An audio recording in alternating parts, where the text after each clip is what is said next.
নিজেকে হারিয়ে ফেলেছি, আবার নিজেকে খুঁজে পাওয়ার গল্প। এই ভিডিও হবে একজন মানুষের নিজের জীবনের সংগ্রাম, ভেঙে পড়া, হতাশা, সমাজের অবহেলা, আত্মবিশ্বাস হারানো এবং সেখান থেকে নিজেকে নতুন করে ফিরে পাওয়া, নিজের প্রতি ভালোবাসা তৈরি করা। আসসালামু আলাইকুম, আমি ডালিয়া। আজকের গল্পটা আমার, আপনার, আমাদের সবার। আমরা যারা কখনো না কখনো নিজের পরিচয় হারিয়ে ফেলেছি, আজকে আমরা সেই আলোটা খুঁজব যা ভিতরে ছিল কিন্তু মলিন হয়ে গিয়েছিল।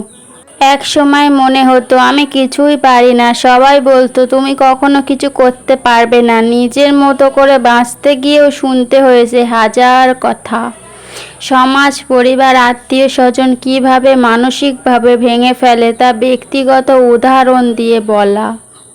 বন্ধুরা দূরে সরে গেছে, আত্মীয়রা প্রশ্ন করেছে তুমি করোটা কি। কেউ আমার পরিশ্রম দেখেনি, শুধু ব্যর্থতা নিয়ে হাসাহাসি করেছে।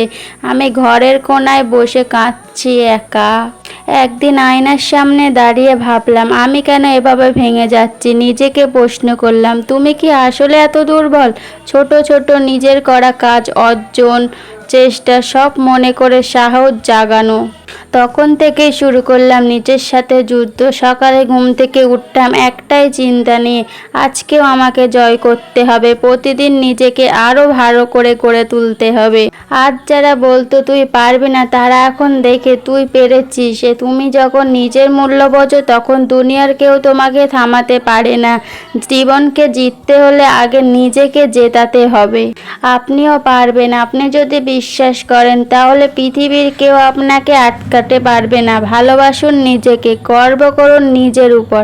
আপনি অনেক মূল্য। আমি ডালিয়া, এই ছিল আমার কথা। যদি মনে ছুঁয়ে যায় ভিডিওটা শেয়ার করুন আর কাউকে একটু সাহস দিন।